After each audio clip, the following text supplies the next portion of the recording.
Desde el Centro de Noticias de Caracol Televisión en Bogotá, esto es Noticias Caracol Edición del Mediodía, con Ana Milena Gutiérrez y Catalina Gómez. Lo último en Noticias Caracol. 12 de la tarde, 33 minutos. Lo último, la Fiscalía acaba de pedir cárcel para el hijo mayor del presidente de la República. Tatiana Sanabria, usted nos cuenta las razones de esta petición. ¿Qué tal? Muy buenas tardes. Así es, la fiscal Lucy Laborde eleva esta petición ante el juez 14 con función de control de garantías de Barranquilla en medio de la audiencia de medida de aseguramiento contra Nicolás Petro. La fiscal ha dicho en la diligencia que presuntamente Petro Burgos se habría aprovechado de su investidura como diputado del Atlántico para favorecerse indebidamente de varios contratos que estaban cursando entre la Gobernación del Atlántico y una fundación que tenía como objetivo garantizar ayuda social a jóvenes y también a adultos mayores de la región. Entre el abanico de pruebas que ha dado a conocer la fiscal Lucy Laborde se encuentran comunicaciones donde Nicolás Petro, presuntamente con Day Vázquez, quien en el momento de los hechos era su pareja sentimental, concertan la apropiación de estos recursos y también presuntamente recibe el direccionamiento para recoger el dinero producto de esta actividad ilícita. También se encuentran las declaraciones de renta y la copia de estos contratos que son objeto de la investigación. Hay que decir que Nicolás Petro ya ha sido imputado en el marco de este proceso por 5 delitos. Estamos hablando de peculado por apropiación, tráfico de influencias, falsedad en documento público, falsedad en documento privado e interés indebido en la celebración de contratos. Se espera que el día de hoy el juez 14 con función de garantías de Barranquilla determine si lo envía o no a la cárcel. Tatiana, gracias. De otro lado, la policía realizó uno de los más meticulosos operativos de los últimos tiempos para dar con una banda dedicada a uno de los peores delitos que azotan a los colombianos, el fleteo. Durante meses siguieron a los ladrones que se paseaban por al menos 10 departamentos del país, marcando a sus víctimas en bancos y centros comerciales. Estos dos hombres que caminan tranquilamente por un centro comercial de Neiva se dirigen a un banco a retirar dinero, sin notar la presencia de una pareja de señalados delincuentes que los perseguían. Incluso el jefe de la banda, conocido con el alias del Viejo, levanta su teléfono celular, según la policía, para mostrar a sus cómplices, a través de lo que parece ser una videollamada, que las víctimas ya estaban ingresando al banco. Casi una hora después, las dos víctimas salen de la entidad bancaria con los 300 millones de pesos que acababan de retirar. Pasan por el frente de los señalados atracadores. La supuesta integrante de la banda se va detrás de los dos hombres hasta el parqueadero y con una llamada alerta a sus 4 cómplices que en 2 motos permanecen afuera del centro comercial. Unas cuadras más adelante, la banda se lleva el botín. En otro caso, la misma banda va de nuevo por 300 millones de pesos. Aquí se observan 2 motos siguiendo una camioneta con 2 personas que llevan el dinero. Según la policía, los delincuentes observan bajar de la camioneta a sus 2 víctimas, que dejan 2 maletas con el dinero entre el carro. Los hombres se ubican en una mesa en donde dejan las llaves de la camioneta mientras almuerzan. Al sitio llega uno de los atracadores con casco y una pistola apuntando a sus víctimas. Toma las llaves de la camioneta que estaban en la mesa, camina hacia el vehículo, lo abre y saca las 2 maletas con el dinero. Cuando el atracador intenta subirse a la moto donde lo esperaba su cómplice, las víctimas y varios ciudadanos se lanzan contra el señalado criminal. En el forcejeo, una de las víctimas recupera uno de los maletines con 150 millones de pesos y, aferrado a su maletín y con el dinero, corre hacia la parte interna del restaurante, evitando el hurto. Finalmente, la banda en esta oportunidad se llevó una maleta con 150 millones de pesos. Y ahora observe este tercer caso. Aquí, alias El Viejo, en un centro comercial, también en el Huila. A través de su teléfono celular, explica la policía, recibe una llamada de uno de sus cómplices que está dentro del banco y lo alerta de una víctima que acaba de retirar cerca de 100 millones de pesos en efectivo y que viste camiseta, jean y tenis blancos. Alias El Viejo, desde el banco, sigue a la víctima hasta el parqueadero, donde lo ve subir junto con otra persona a un pequeño camión. Tras un seguimiento, los cómplices del Viejo interceptan el camión, le disparan en varias oportunidades al vehículo y en las motos huyen con el botín, como lo cuenta una de las víctimas. Uno de ellos se bajó y me dio un cachazo en la cabeza y me hurtaron los 80 millones que habíamos retirado del banco que se encontraba dentro del centro comercial. Una estrategia delincuencial de la que fue víctima otra pareja días después, que también retiró cerca de 250 millones de pesos de un banco ubicado en un centro comercial. Nos llegaron estos sujetos armados, amenazaron a mi esposo que lo iban a matar. A mí pues me jalaron el cabello, nos intimidaron con las armas de fuego y se llevaron el dinero que habíamos retirado. De esta manera, explica la policía, la banda, al mando de alias El Viejo, habría robado a más de un centenar de personas en al menos 10 departamentos en los últimos 6 meses. Estas personas ingresaban a las entidades crediticias y una vez identificaban la persona que estaba sacando una alta suma de dinero, le pasaba la información de la indumentaria, la vestimenta, a quien estaba en la parte de afuera del mismo centro comercial, utilizando canales de WhatsApp. Con las denuncias y los videos, el grupo especial de la SIJIN de Neiva llegó hasta los escondites de alias El Viejo y sus cómplices. Sienta ahí, paisano. Sienta acá. Se logró la incautación de 2 motocicletas, 5 celulares, $1.300 y elementos relacionados con su actuar criminal. En el operativo también fue detenido uno de los sicarios y 2 mujeres señaladas de ser las campaneras de la organización. Los 4 detenidos fueron enviados a la cárcel. Noticia en desarrollo en Noticias Caracol. Hay una enorme expectativa mundial por las decisiones que se están tomando en Estados Unidos de cara al régimen de Nicolás Maduro. Según un reporte de la agencia Reuters, el viernes pasado se habría cumplido un ultimátum establecido por el presidente Donald Trump durante una llamada telefónica el 21 de noviembre con Nicolás Maduro para que abandone Venezuela. Juan Camilo Merlano, ¿qué se dice hoy en la Casa Blanca sobre lo que viene? ¿Es posible una acción militar? Margarita, pues un día bastante lluvioso y frío aquí en la Casa Blanca, donde la expectativa es máxima y las dudas también. En este momento el presidente Donald Trump se encuentra liderando una reunión de gabinete a tan solo unos pasos de donde nos encontramos, donde responderá preguntas y se espera que hable sobre Venezuela y cuáles serán los próximos pasos a seguir frente a Nicolás Maduro, más aún después de que ayer por la tarde él sostuviera una reunión con miembros de su Consejo de Seguridad Nacional, que por cierto lo acompañan en estos momentos. Cabe destacar que el secretario de Guerra, Pete Hegseth, acaba de decir que Estados Unidos apenas está empezando a atacar a los narcoterroristas y que vendrán más ataques. De hecho, dijo que se encuentran en una especie de pausa de los bombardeos en el Mar Caribe, porque han pasado 2 semanas desde el último bombardeo, porque les está resultando muy difícil encontrar lanchas en el Mar Caribe y en el Pacífico que transporten drogas. Esto justo después de que el Pentágono más temprano dijera que tiene todo listo para planes de contingencia para el día después de que Maduro, si así ocurre, decide salir de Venezuela. Ya son 4 días los que han pasado desde que se venció la fecha límite para que Nicolás Maduro pudiera salir voluntariamente del poder en Venezuela. Eso al menos es lo que reporta la agencia Reuters como mensaje central del presidente Trump en su llamada con Maduro el pasado 21 de noviembre.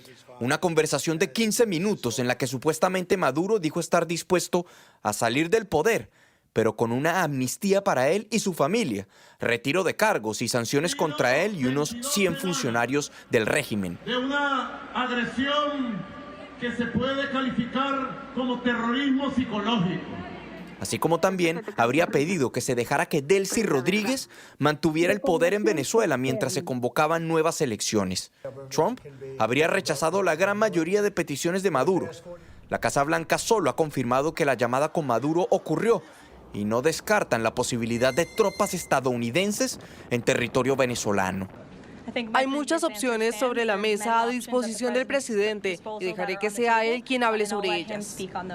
En las últimas horas, Trump sostuvo una reunión con sus secretarios de Guerra, Estado y el jefe del Estado Mayor Conjunto para definir el siguiente paso en Venezuela. Durante el fin de semana, el mandatario señaló que el espacio aéreo venezolano debía considerarse como cerrado en su totalidad. Ante lo que podría ser una inminente escalada militar, los demócratas en el Congreso ya advirtieron que si Trump ataca, buscarán frenar un posterior escalamiento. Si un ataque ocurre, forzaremos un debate en el Congreso, una votación para prevenir que tropas estadounidenses participen en hostilidades contra Venezuela. Entre tanto, el presidente Trump ha compartido videos de TikTok y mensajes en sus redes sociales de influenciadores que sugieren que Nicolás Maduro se ha rendido, haciendo referencia a declaraciones pasadas. Estados Unidos completa al menos 2 semanas sin reportar un nuevo ataque contra embarcaciones sospechosas de narcotráfico. Hasta ahora ha habido 21 ataques con 83 muertos. Sobre esos bombardeos en el Mar Caribe y en el Pacífico, cabe destacar que hay una controversia porque trascendió ante la prensa estadounidense que el primer ataque el 2 de septiembre en contra de una embarcación, realmente fueron 2 bombardeos, porque tras el primer bombardeo hubo sobrevivientes, entonces hubo una orden de que hubiera un segundo bombardeo para que no hubiera más narcoterroristas a bordo, según lo que ha dicho la Casa Blanca, que también ha confirmado o ha aclarado que no fue el secretario de Guerra el que ordenó ese segundo bombardeo, sino más bien el comandante de la Armada estadounidense. También para destacar, el portaaviones USS Gerald Ford, según lo que acaba de informar el Comando Sur, llegó a Santo Tomás, las Islas Vírgenes de Estados Unidos, también bajo el área de responsabilidad del Comando Sur, pero más al oriente de Puerto Rico. Margarita. Juan Camilo, gracias. Muchos movimientos y la prensa estadounidense sigue paso a paso todos estos desarrollos de esta crisis que ha posicionado en el centro de la agenda política de la Casa Blanca el tema de Venezuela. De hecho, ya está en Colombia un equipo periodístico de nuestro aliado CBS. Saludamos a Lilia Luciano en Barranquilla. Lilia, ¿hace cuánto llegó y por qué decidieron iniciar ya esta cobertura desde Colombia? Saludos, Margarita. Pues yo me encuentro en Barranquilla y en Colombia. Estaba en Bogotá, estuve en Santa Marta también documentando el tema del miedo que existe entre los pescadores por el tema de los ataques a las embarcaciones alegadamente narcoterroristas. Pero estamos aquí pendientes a cualquier cosa que pueda suceder. Llevo acá desde como el 19 de noviembre porque cada día empieza y termina con esa gran expectativa de qué va a pasar. En este momento, así como decía Juan Camilo, estaba pendiente de esta reunión entre el presidente Trump y su gabinete, en la cual quiero recalcar que, como te comento, es muy complicado entender la información de la Casa Blanca y del Pentágono de Estados Unidos porque el Departamento de Defensa no está facilitándonos mucha información tanto de los planes en cuanto a las embarcaciones como en cuanto a los planes sobre Venezuela. Y estuve muy atenta, pendiente de lo que decía el presidente Trump. Hizo un comentario que me llamó la atención. Él estaba hablando de cómo supuestamente su administración ha cesado, ha frenado, ha parado 8 guerras. Y dijo, en inglés, vamos a empezar una más, creo, espero. Eso es todo lo que ha dicho. Por el momento he estado pendiente de cualquier otro comentario, a pesar de lo que dijo el secretario de Defensa, Pete Hegseth, que dijo también que van a seguir enviando narcoterroristas al fondo del océano. A pesar de eso, lo único que a lo que se refirió Trump fue a este tema de que quizá Estados Unidos empezaría una guerra más. Y en eso estamos, tratando de entender, de decodificar, yo hablando con fuentes acá en Colombia, hablando con fuentes en toda América Latina para entender la estrategia geopolítica. Porque la administración Trump en este momento ha estado manejando este tema de Venezuela a puerta cerrada, negociando. Hasta cierto punto sabemos que tuvo esa conversación con Maduro, pero en esa conversación todavía no tenemos confirmación directa de la Casa Blanca de qué fue lo que se habló, qué ofreció Maduro, a pesar de los reportes de Reuters, del Miami Herald y de otros, en los que confirman que hubo un ultimátum, supuestamente el pasado viernes. El ultimátum llegó y se fue. Y Maduro continúa en el poder hasta, como han visto, bailando, expresándose, saliendo en público. Así que estamos pendientes en cualquier momento. Si es cierto, como dijo el presidente Trump, que esos ataques en tierra podrían venir en pocos días o pronto, nosotros estaríamos desplegándonos hacia la frontera porque el gobierno de Venezuela, como somos ciudadanos estadounidenses, no nos da visa para entrar. Yo estuve el año pasado reportando las elecciones en Venezuela, pero requerimos el permiso. Lilia, ¿y qué dicen tus fuentes en América Latina, los analistas? La conclusión es que habría inevitablemente algún tipo de acción militar. Pues yo he escuchado y he estudiado un par de opciones. Por un lado, el público estadounidense, que es muy celoso con sus impuestos, no le encanta ver el despliegue militar sin precedente que estamos viendo en Estados Unidos, o al revés, de parte de Estados Unidos en el Caribe, en Puerto Rico, a lo largo del Caribe, sin ejercer una presión real, verdadera, en cuanto a, supuestamente, según la administración Trump, un cambio de gobierno debido a la relación del gobierno de Maduro con el narcotráfico. Eso es una narrativa que sí es popular para Estados Unidos, para los estadounidenses que pretenden que el gobierno luche contra el narcotráfico. Pero por supuesto en Estados Unidos también hay muchísimas personas de la oposición venezolana, muchas personas que reconocen que el líder venezolano que ganó en las elecciones el año pasado es Edmundo González Urrutia y que están pendientes a ver una transición de gobierno hacia Urrutia o María Corina Machado. Los expertos lo que dicen es que es posible que esto sea solo una campaña de presión para que Maduro de verdad se sienta acorralado o sin opciones y se salga del poder. Pero ante tal despliegue militar, hay muchas personas con las que he hablado que son expertos en defensa que me dicen: sería dudoso que realmente Estados Unidos no tome ninguna acción en tierra venezolana, ya sea en bases abandonadas o facilidades militares o algo así, para ejercer esa presión contra Maduro. Pero como puedes ver, en toda la región pues hay gran división, depende de la política de los líderes de cada país. Y hemos visto, por ejemplo, a un Noboa o a un Mulino aliándose un poco a Estados Unidos y pendientes de apoyar esa transición en Venezuela. Lilia Luciano de CBS, muchísimas gracias por este contacto y por este análisis. Buenas tardes. Y a pesar de todos estos movimientos, al menos en público, el régimen de Nicolás Maduro parece no ceder ante las presiones de Washington, calificadas por el mismo Maduro como terrorismo psicológico. Por el contrario, el líder venezolano juró defender con su vida la soberanía de su país. Vamos en directo a Caracas con Beatriz Adrián.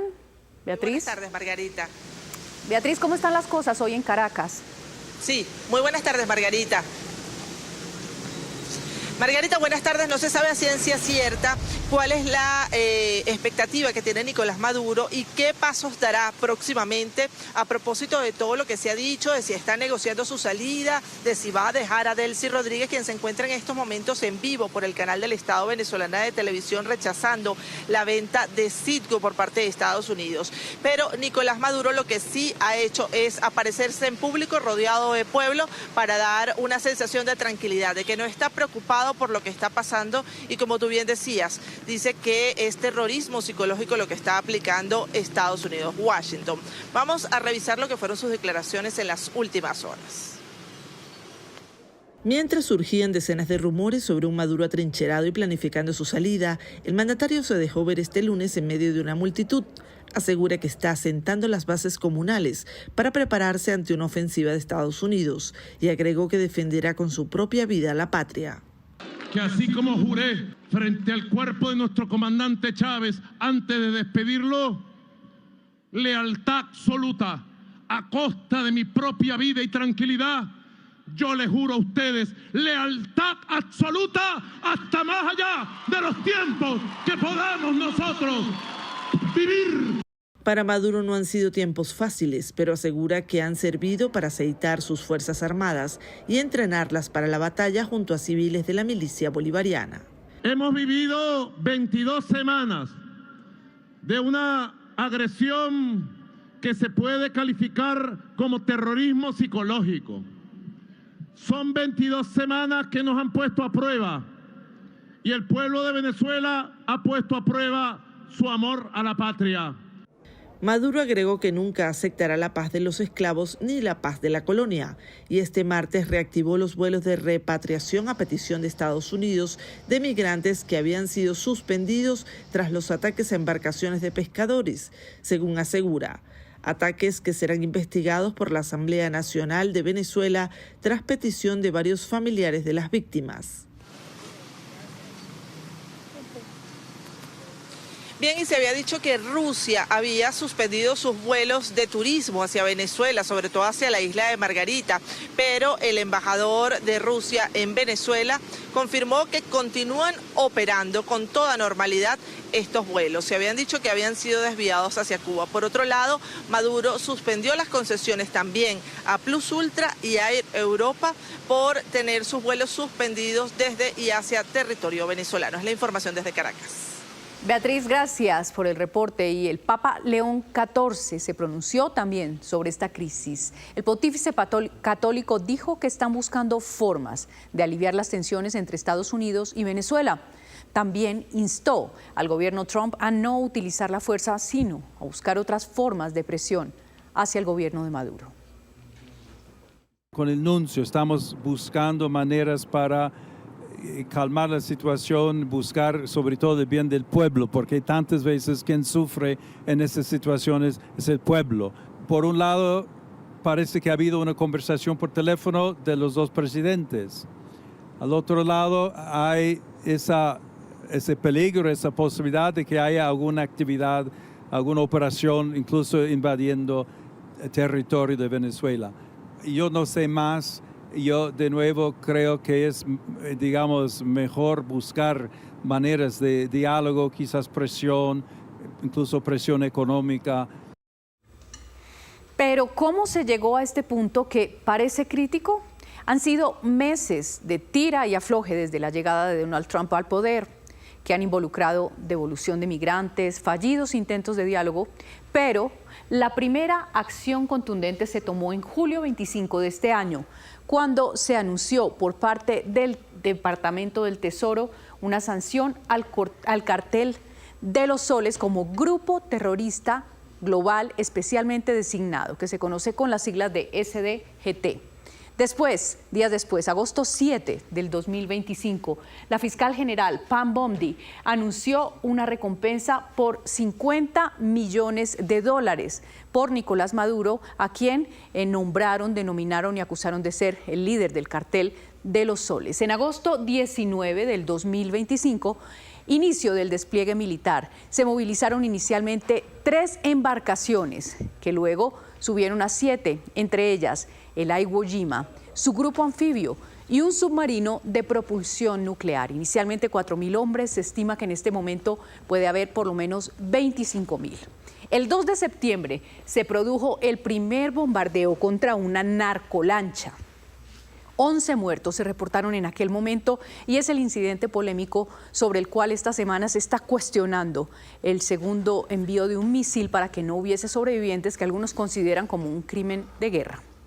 En octubre 16, el presidente Donald Trump habló por primera vez de la posibilidad de ataques terrestres en Venezuela y dio luz verde a operaciones encubiertas de la CIA.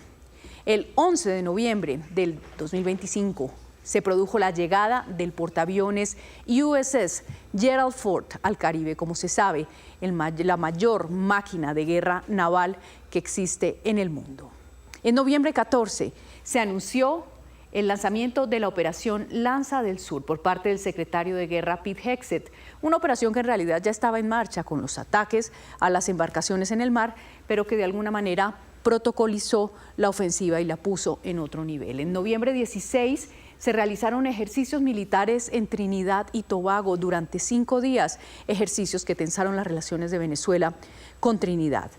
En noviembre 24, el Departamento de Estado incluyó al cartel de los soles como una organización terrorista extranjera, lo cual le da al gobierno Trump nuevas herramientas para luchar contra esa organización. Noviembre 21 se produjo la ya confirmada llamada entre Nicolás Maduro y Donald Trump, una llamada que al parecer duró solo 15 minutos y no produjo resultados en términos de acuerdo para una salida pacífica. En noviembre 28 se habría producido el fin del plazo que le habría dado Trump a Nicolás Maduro en esa conversación telefónica para salir. Noviembre 28 fue el pasado viernes y el sábado, noviembre 29, Donald Trump anunció el cierre del espacio aéreo venezolano, lo cual, por supuesto, hizo elevar aún más las alertas ya existentes. Pero, ¿qué tiene Venezuela para hacer ante esto? Para hablar de eso nos acompaña José Luis Rodríguez, director de la emisión de Mediodía de Noticias Caracol. José Luis, ¿cuál es la capacidad militar de Venezuela? Buenas tardes, Margarita. Hay que hacer una precisión. Ningún país permite que se conozca el estado real de su armamento porque se considera secretos de seguridad nacional. Dicho eso, el arma más importante que tiene Venezuela a nivel aéreo son los aviones Sukhoi 30 que compró el régimen en ese entonces, el gobierno de Hugo Chávez, a Rusia. Es un avión que puede volar a más de 2.000 kilómetros por hora y lanzar misiles a más de 170 kilómetros de distancia. Es el avión más poderoso que tiene Venezuela. No se sabe cuántos están en este momento en servicio. En el año 83, Venezuela se convirtió en el primer país de América Latina en comprar los F-16. Es del modelo Block 15, solo para que se hagan una idea. El Block que le están ofreciendo a Colombia y que no se compró es el Block 70. O sea, estos son unos aviones que ya están atrasados. Los han intentado modernizar, pero por el embargo no se ha podido. El embargo de Estados Unidos, y se dice que Irán es el que lo hizo. Ahora vamos a los misiles aire-tierra. El sistema más importante que tiene Venezuela se llama el S-300. Es un sistema de largo alcance para destruir misiles o aeronaves que estén lanzando ataques aéreos y tiene alcances hasta de 200 kilómetros. Otro de los misiles que compró o de sistemas de misiles que le compró Venezuela a Rusia es el sistema Buk M2, que puede disparar misiles a más de 70 kilómetros de distancia y puede destruir 24 objetivos al mismo tiempo.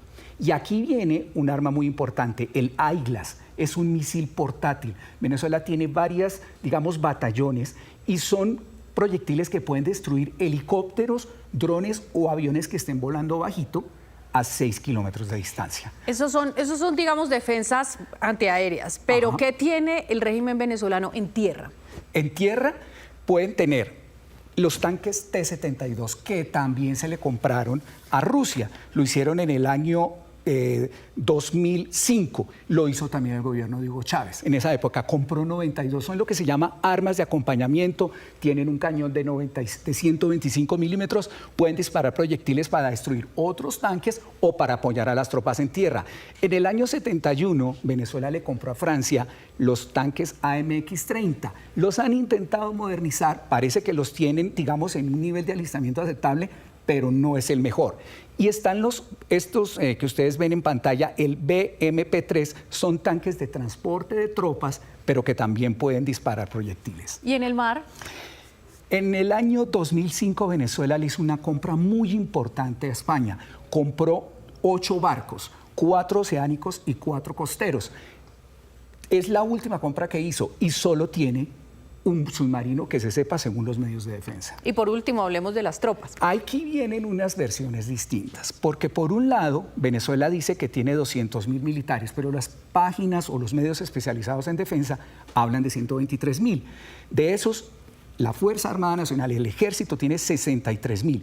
Y se habla de 8.000 reservistas. ¿Quiénes son los reservistas? Militares retirados que vuelven al servicio activo. Y están, pues, por supuesto, las milicias, ¿no? Las milicias, que son civiles que han recibido formación militar. Maduro dice que tiene 4 millones, pero los medios especializados hablan de 222.000 milicianos.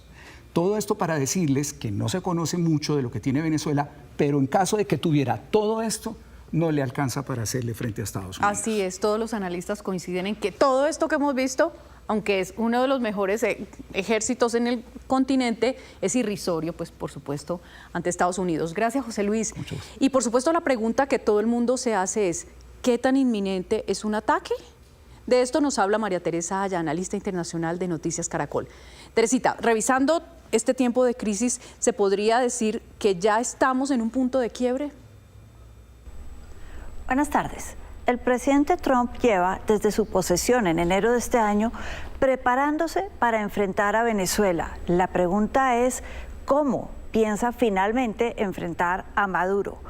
Ha generado una gran cantidad de acciones, ha creado un andamio sobre el cual reposa lo que va a pasar en los próximos días. Empezó en enero por declarar al Tren de Aragua y meses más tarde al Cartel de los Soles como grupos terroristas. El último terrorista internacional. Esto es muy importante porque le da permiso de usar todo el arsenal de Estados Unidos en contra de los miembros de ese cartel y declaró a Maduro el gran líder del Cartel de los Soles, ofreciendo una recompensa de $50 millones, la más grande hasta el momento. Luego dijo que la CIA estaba actuando en Venezuela y que él no necesitaba el permiso del Congreso para nada. Envió tropas, la flotilla que tenemos hoy en día estacionada frente al Caribe, la más grande en décadas. Y terminó este fin de semana diciendo que estaban prohibidos los sobrevuelos sobre todo el espacio aéreo de Venezuela. Esto, dice él, empezó para proteger a las aeronaves comerciales de sobrevolar por Venezuela y que las confundieran con una aeronave militar y les dispararan. El caso es que ahora está prohibido sobrevolar el espacio aéreo de Venezuela. Y ahí vienen los problemas, porque vemos que ya hay, de hecho, un bloqueo en el mar. El espacio aéreo está prohibido de usarse. ¿Qué viene ahora? La tierra. Y lo lógico es que sean bombardeos estratégicos a sitios militares o de los carteles, pero es lógico que ese sea el punto a seguir. ¿Por qué es esto lo lógico? Les cuento, porque ya se dieron las conversaciones que tendrían, decían algunos, que darse antes de una agresión terrestre. Y en estas conversaciones, si bien Maduro propuso salir, propuso dejar, como hemos visto, a Delcy Rodríguez o en su defecto a su hermano, el presidente de la Asamblea Nacional, Jorge Rodríguez, en el cargo de presidente. Esto es inaceptable porque los Rodríguez, al igual que Diosdado Cabello y que Vladimir Padrino, son miembros del Cartel de los Soles y por eso entonces Estados Unidos dice, no, es cambiar el nombre del líder, pero no estamos cambiando nada en realidad. Eso es inaceptable para Trump. Trump, además tiene que rendir cuentas sobre esta flotilla y estos hechos en el Caribe, y el otro año es año de elecciones. Tiene que haber un resultado tangible que él pueda mostrar el próximo año. Y 3, tal vez lo más importante, y es que aunque a él le gusta escalar los temas para negociarlos, y llegó a la presidencia diciendo que no iba a haber guerra, la realidad es que su credibilidad puede estar en entredicho, y no solo en América Latina, en la zona, sino frente a Rusia y China, que están mirando a Venezuela con lupa.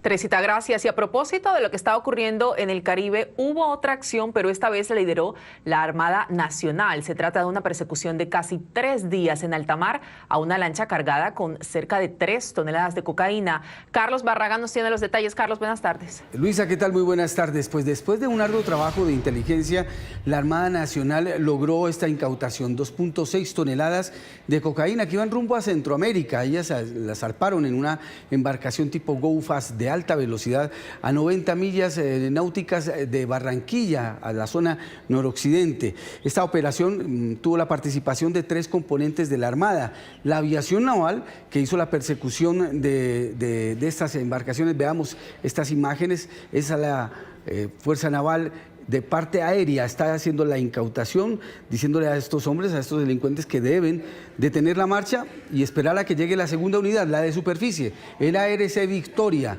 que es comandado por una mujer y que llegó al sitio a esta grandiosa incautación, y también participaron guardacostas. Pero antes de ir con la capitán, comandante del ARC Victoria, la capitana Ángela María Fuentes, veamos estas imágenes que pertenecen al momento en que los delincuentes están lanzando la droga al mar, están poniendo justamente ese cargamento, estas 2.6 toneladas, tirándolas al mar. Esto dificulta totalmente la incautación, porque pone en riesgo no solamente las unidades de la Armada, sino a los propios delincuentes.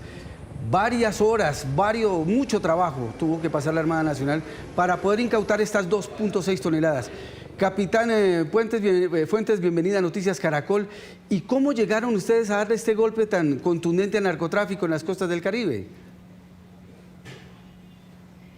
Carlos, buenas tardes y un saludo muy especial a todos los televidentes de Caracol Televisión en la tarde de hoy. Pues realmente aquí lo que se ve es un compromiso y liderazgo y la articulación de todas las capacidades de la Armada Nacional, como usted lo mencionó. Hubo una articulación de las capacidades de inteligencia, de aviación y las unidades navales. Básicamente lo que hicimos fue alistarnos en el menor tiempo posible, zarpar desde Cartagena y sumergirnos en el mar con el ánimo de llegar lo más rápido posible al área. Buscar ese cargamento en el mar es como buscar una aguja en un pajar.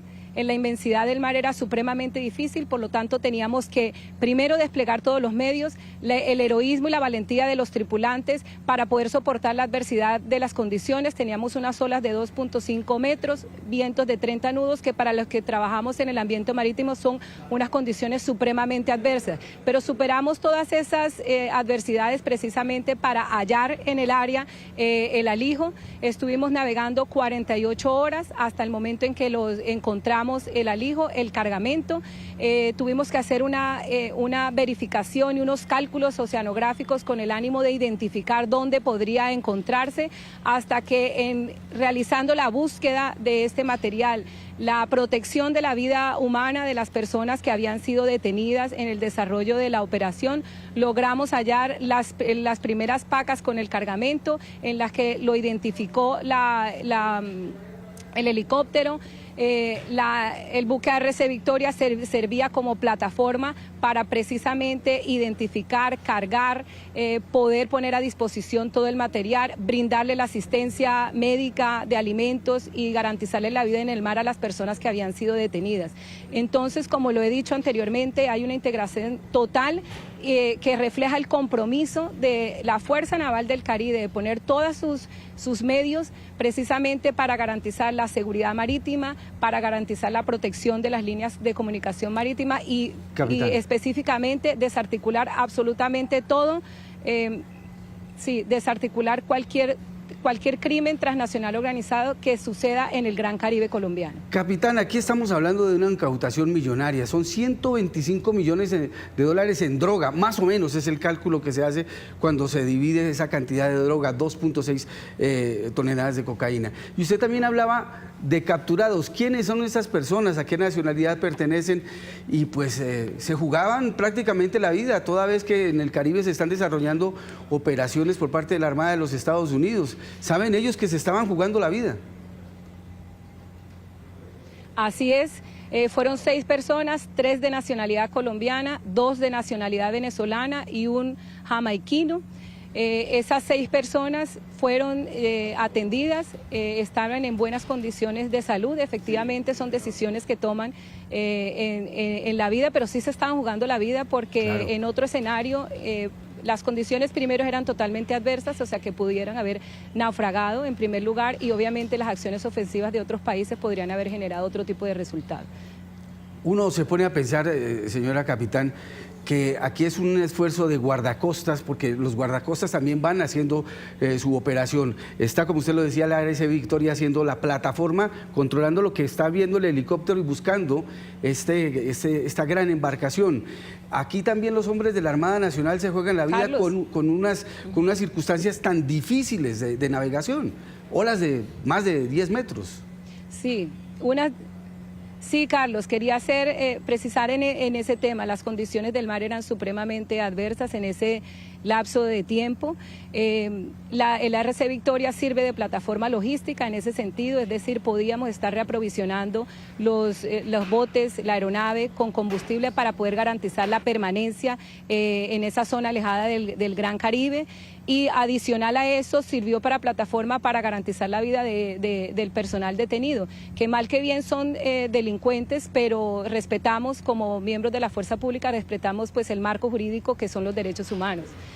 Adicional a eso quisiera hacer énfasis en que no solamente se protege la vida de los detenidos, sino la vida de todas aquellas personas que consumen este tipo de narcóticos, entendiendo que 2.6 toneladas se traducen en 6.5 millones de dosis que no llegaron a su destino final, entonces de una manera indirecta estamos protegiendo la vida de los consumidores.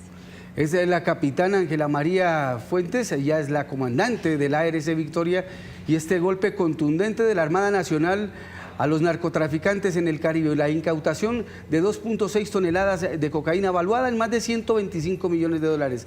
Muchas gracias por la información, capitán, y un saludo para todos los hombres que participaron de la Armada Nacional en este gran operativo que logró la incautación de esta droga. Muy, muy gentil. No, muchas gracias, Carlos, a ustedes y muchas gracias a usted y a la audiencia que nos acompaña el día de hoy, y nuevamente un compromiso de la Fuerza Naval del Caribe con la protección y la seguridad de nuestro país. A la 1:11 p.m. volvemos con Fernando Rojas en Popayán porque fueron rescatados Miguel Ayala y su representante. Fernando, ¿ya se conocen más detalles del operativo? Buenas tardes. Hola Stephanie, muy buenas tardes. Pues sí, se conoce por parte del Ministerio de la Defensa, quien ha estado entregando información, y es que básicamente esta operación fue desarrollada en el sector de Los Chorritos, en el municipio de La Sierra, en el sur del departamento de El Cauca. Esta operación fue desarrollada de manera conjunta por el Gaula de la Policía, pero también por la Fuerza Aeroespacial de Colombia. Inmediatamente se dio el rescate. Los secuestrados, Miguel Ayala y Nicolás Pantoja, su manager, fueron trasladados hasta la ciudad de Popayán vía helicoportada. Aunque hay una información que habla de que habrían estado en poder de la Carlos Patiño, de las disidencias de Mordisco, el ministro de la Defensa ha dicho que habrían estado en manos de delincuencia común y que estudian la posibilidad de que estos sujetos estén trabajando en alianza con las disidencias de alias Marlon aquí en el departamento del Cauca. Precisamente, el ministro de la Defensa, Pedro Sánchez, anunció a Giovanni Ayala vía telefónica el rescate de su hijo. Ministro, muy feliz de escuchar esta noticia. Así es, ya Miguel va a estar en el lugar que debe estar, el manager también fue liberado, una ejecución impecable de héroes de la patria, policías valientes. Dios lo bendiga a usted, a toda su familia, y a la fuerza pública. No, Dios los bendiga a todos ustedes. Confíen en nosotros.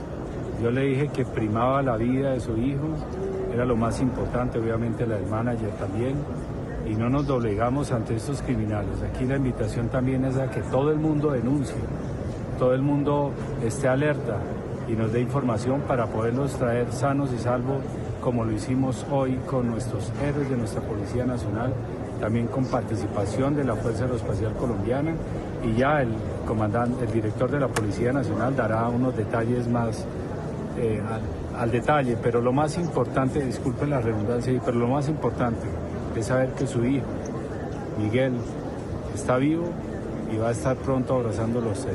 Dios lo bendiga.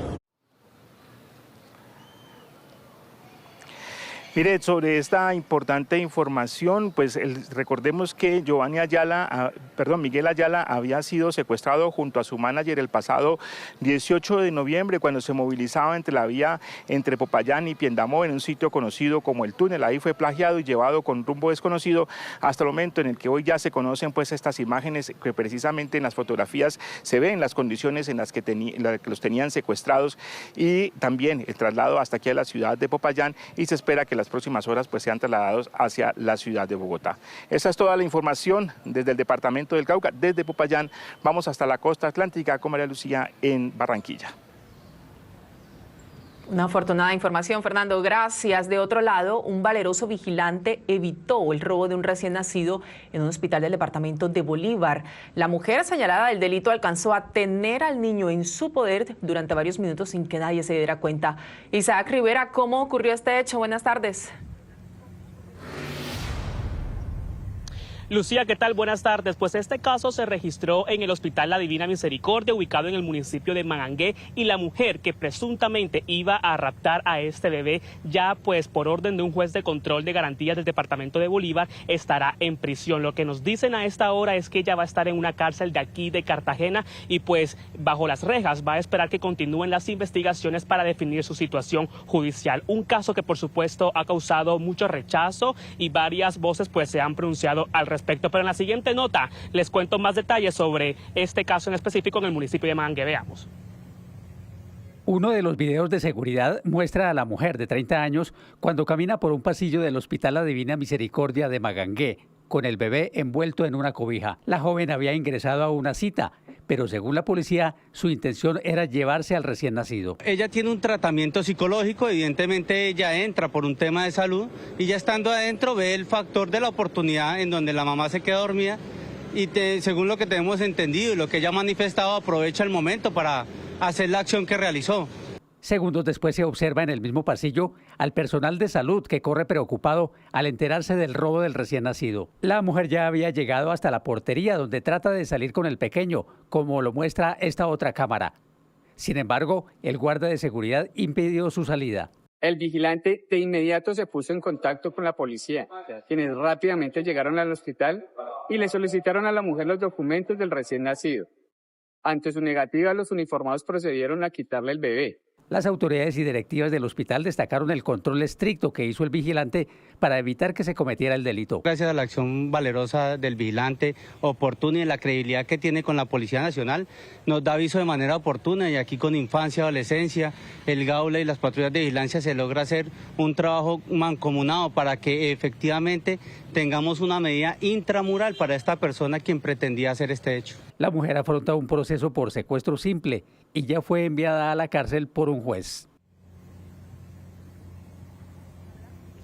Miren, el caso sigue siendo materia de investigación. Por lo pronto lo que se conoce y lo que nos dicen las autoridades es que esta mujer, la que presuntamente habría intentado raptar al bebé, pues en el pasado habría sufrido un proceso de aborto y se investiga si esto posiblemente fue una causa para que ella acometiera este delito. Recordemos que actualmente pues está siendo procesada por el delito de secuestro simple. Dicen las autoridades que este es el primer caso de esta índole que se registra en el municipio de Mangangué.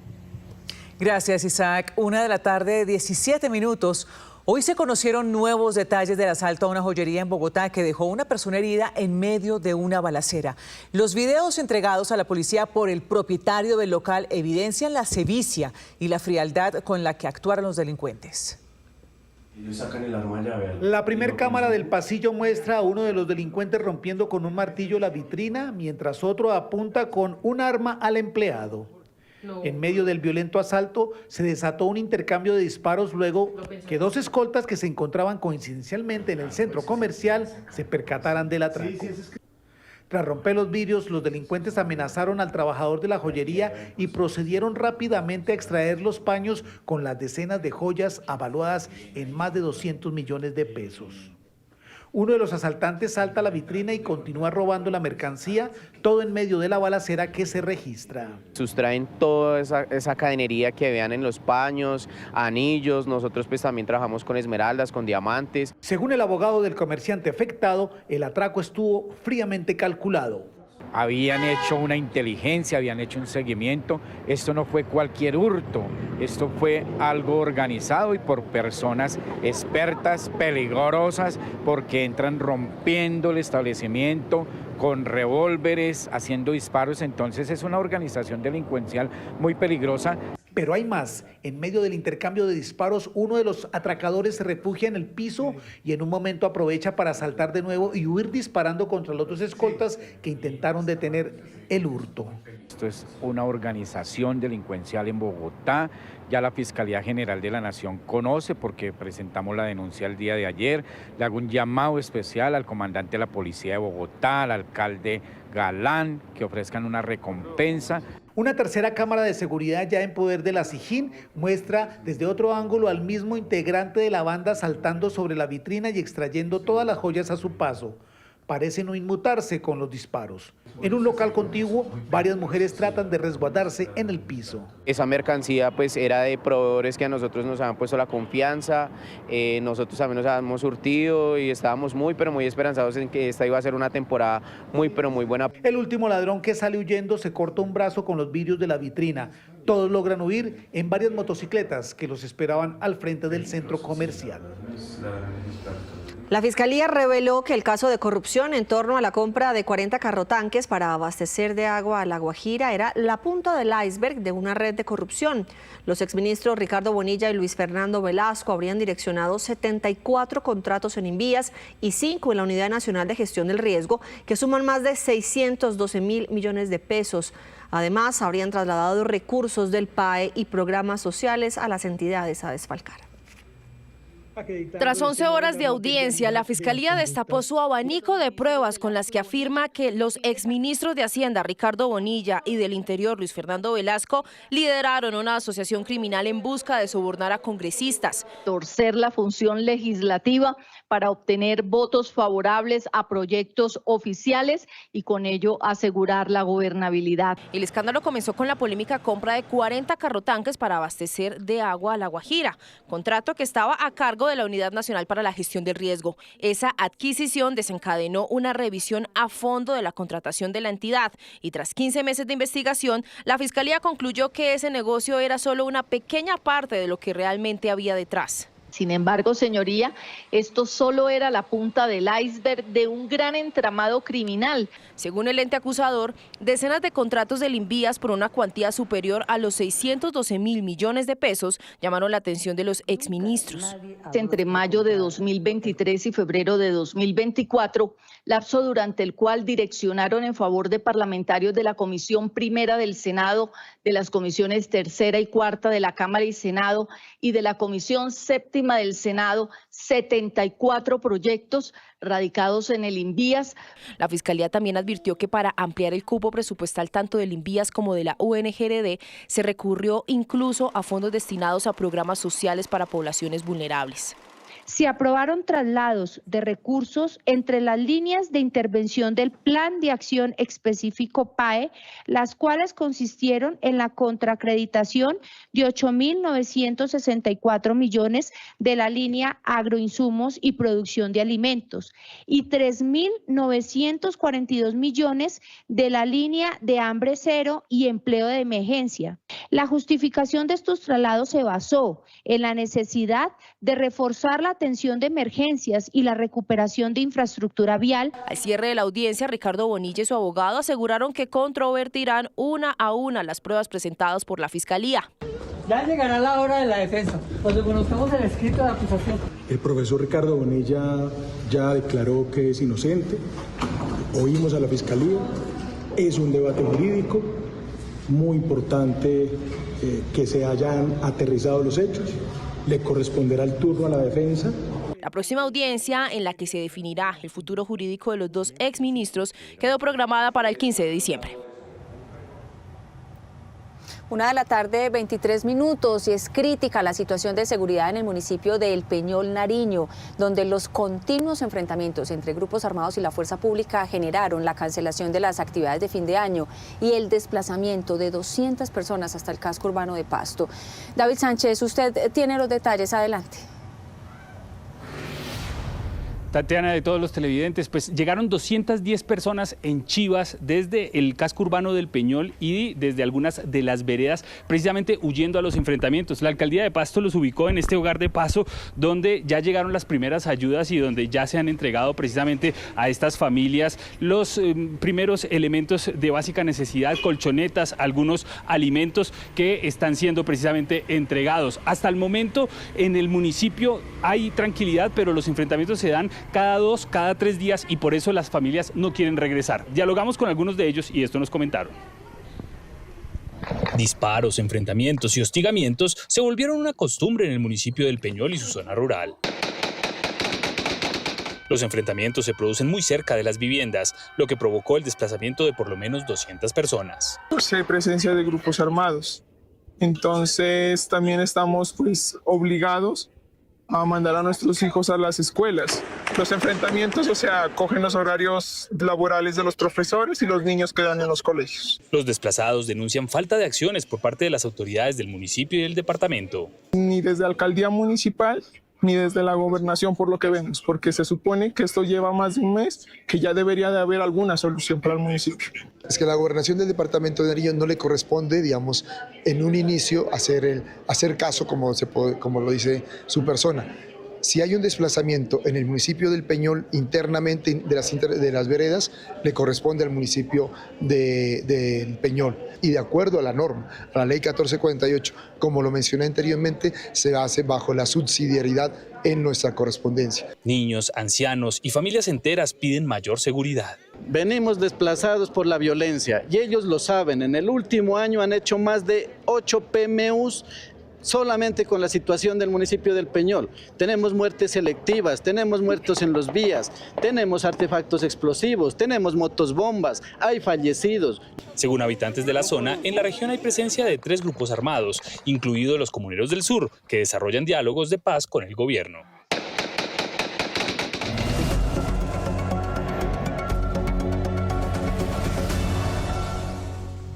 Activamos nuevamente las coordenadas del radar de la política para conocer más propuestas de distintos candidatos. El turno a esta hora es para Héctor Olimpo Espinosa, fue gobernador de Sucre, alcalde de Sincé, viceministro del Interior y también una larga trayectoria en el sector privado y en el público. Doctor, bienvenido.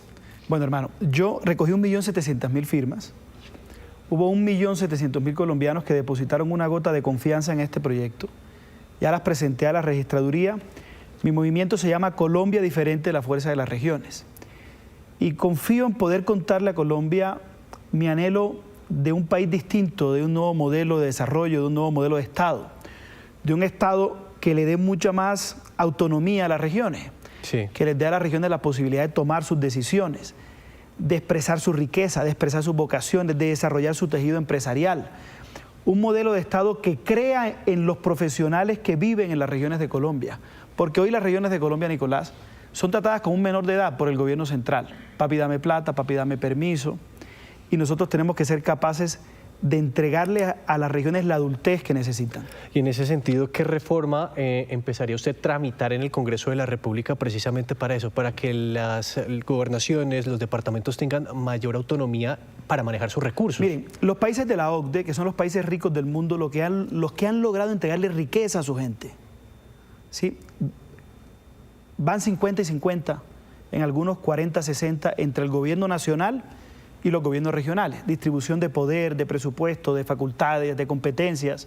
Pues no es solamente un tema de plata, es de facultades y competencias para poder desarrollar los hechos económicos generadores de riqueza. Sí. Colombia es el más centralizado de este hemisferio, tiene 80-20. Nosotros queremos llevarlo a 50 y 50 a través de un modelo regional que fue el que estableció la Constitución del año 91. Yo me sueño el 7 de agosto presentar 7 proyectos de ley. ¿Cuáles serían? Para desarrollar el artículo 307 de la Constitución Nacional. Créase la región autónoma del Caribe, créase la región autónoma de Antioquia y Eje Cafetero, créase la región autónoma del Pacífico, créase la región autónoma de los Santanderes, créase la región autónoma de los Llanos y la Orinoquía, créase la región autónoma de la Amazonía y créase la región autónoma del centro de Colombia con Boyacá, con Dinamarca, Tolima, Huila. Pero tenemos que ser capaces de desarrollar el modelo regional emulando el modelo español y el modelo italiano, que fue lo que definió la Constitución del año 91. Y adelgazar el gobierno central, que está muy gordito, hermano. ¿A qué se refiere? ¿Sí? ¿Recortar algunos ministerios? Hay que recortar ministerios, hay que fusionar entidades, pero también hay que bajar los gastos de funcionamiento. ¿Cuáles ministerios, doctor? Por ejemplo, yo pienso que el Ministerio de Ciencia, Tecnología e Innovación debe funcionarse con el Ministerio de TICS. Y ya sea con el Ministerio de TICS o con el Ministerio de Educación, porque además creo que como no tenemos plata para invertir en todo, debemos enfocar los recursos de ciencia, tecnología e innovación a actualizar nuestro sistema educativo.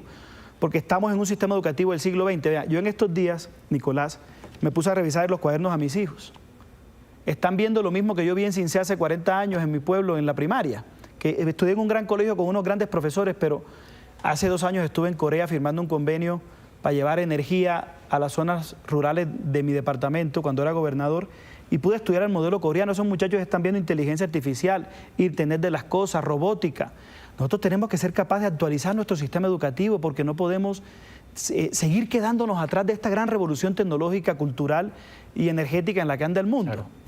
Entonces, yo lo que digo es, por ejemplo, esos ministerios, el DPS tiene que fusionarse con el Ministerio de la Igualdad. O sea, ¿usted no acabaría el Ministerio de la Igualdad o lo fusionaría? O se acaba el DPS o se acaba el ministerio. Las dos cosas no pueden coexistir. ¿Ok? Porque es uno de los debates ahorita en el Congreso. Cumplen el mismo propósito. Yo acabaría con todas esas agencias que se crearon para implementar programas de paz y programas del Estado y esas competencias se las entregaría a las regiones. ¿Quién ha dicho que uno puede desde el interior pretender homogeneizar un país tan distinto? Sí. ¿Sí? Cuando tenemos que dedicarnos a entregar facultades y capacidades en el territorio. Claro. Entonces, ese modelo, hermano, que hemos tenido, nos entrega el ser la nación más desigual y más violenta de este continente y la tercera del mundo. Claro. Entonces, es un problema de modelo. Y eso solamente lo cambiaría a alguien que huela a pueblo, que huela a región, que haya vivido eso, como lo he vivido yo, que he estado en los 3 niveles de gobierno con éxito. Claro, doctor, bueno, ya estábamos hablando del plan de austeridad, dice, pues acabar algunos ministerios, descentralizar, darle mayor competencia a los departamentos, de las regiones, pero el gran dolor de cabeza, y lo estábamos viendo en la más reciente encuesta de Inbamer, es la seguridad. Y es que la gente en los territorios siente que debe existir mayor presencia del Estado. ¿Usted quería, por ejemplo, con los procesos de paz? Bueno, hay que cambiar de chip. Tenemos que ser capaces de pasar de esa paz total absurda a una paz posible. ¿Cuál es la paz posible? La paz posible es la paz que vuelve a copar el territorio, que recupera los 100.000 soldados que se nos fueron, para volver a hacer presencia y que el ejército no entre a hacer un operativo y se salga, sino que se quede en el territorio, que tengamos vocación de copar territorio por parte del Estado. 2, tenemos lo más importante para este tema es la lucha contra la impunidad. Así como hicimos un Plan Colombia para fortalecer nuestra fuerza militar, tenemos que ser capaces de hacer un Plan Colombia para fortalecer la justicia, porque hoy a la gente la atracan, la extorsionan, la matan, a la chica la acosan, Nicolás, sí. Y no encuentra una respuesta oportuna del Estado. Sobre una reforma de la justicia. No, más que es un empoderamiento de la justicia, un fortalecimiento de la justicia, más tecnología, más capacidades, más fiscales, más jueces, unas normas que le den más garantías a la gente que al delincuente. Pero no podemos seguir teniendo una justicia donde el 93% de los delitos quedan impunes o cuando llega tarde. Y la justicia tardía es una gran injusticia. Sí. Entonces, copar el territorio, fortalecer la justicia y tercero, hermano, hay que quitarle a los jóvenes de las manos a la droga y al delito. ¿Y eso cómo lo haría? Con un gran programa que se llama Colombia Escucha, inspirado en la estrategia Sucre Escucha, que fue la estrategia de inclusión social más importante de Colombia. Yo tengo mi tesis escrita sobre eso, pero lo que le quiero decir es lo siguiente. Procesos de escucha, de diálogo, de orientación psicosocial, grupos multidisciplinarios, médicos, enfermeras, psicólogos, en los colegios, en los barrios, haciendo escucha, orientación psicosocial, apoyo a los muchachos en sus proyectos de vida. Sí. ¿Sí? En sus vocaciones por la cultura, por el deporte, por la tecnología. No podemos seguir dejando a los muchachos al garete y en manos de la violencia y de la droga. Hoy, óigame esta cifra, entre un 70 y 80% de los delitos que se cometen en Colombia tienen en común a un joven como víctima o como victimario, y un joven y su relación con la droga. Ahí está la pepa del problema. Doctor, me quedan tiempo para dos preguntas del espectro político. Y es que tal vez la noticia del día tiene que ver con una propuesta que hace el expresidente Uribe ya firme en su cuenta de X, y es una gran coalición de Abelardo hasta Fajardo. ¿Se suma ahí o se siente más del lado del Frente Amplio? Absolutamente de acuerdo, sin ningún tipo de vetos. Cuando la selección Colombia va a ir a jugar al Mundial, no puede pedir que no lo pongan a jugar con Alemania, ni que no lo pongan a jugar con Brasil, ni con Argentina. Uno va a un proceso en el que hay unas convicciones comunes. ¿Y qué nos une?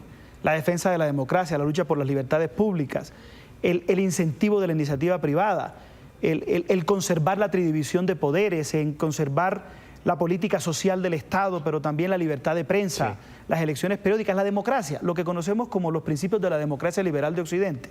Entonces yo digo, yo me voy a someter a cualquier consulta en la que quiera estar Fajardo, Abelardo, y el que quiera estar no va a vetar a nadie. Yo lo que quiero es construir un equipo por Colombia. Y la última es, se retiró el senador Mauricio Gómez Amín.